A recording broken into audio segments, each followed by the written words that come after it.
Headlines చూద్దాం. తెలంగాణలో వివిన్ pharma 400 కోట్ల పెట్టుబడి, జీనోమ్ వ్యాలీలో ఇంజెక్టబుల్స్ తయారీ కేంద్రం ఏర్పాటు, దాదాపు 1000 మందికి ఉద్యోగ అవకాశాలు.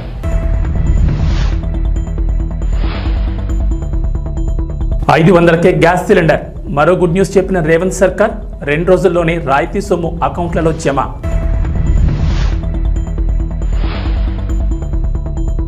ఏపీకి కేంద్రం నుంచి మరో గుడ్ న్యూస్, జాతీయ రహదారులకు 7,266 కోట్లు, ప్రాజెక్టులను ఆమోదిస్తూ ఉత్తర్వులు జారీ.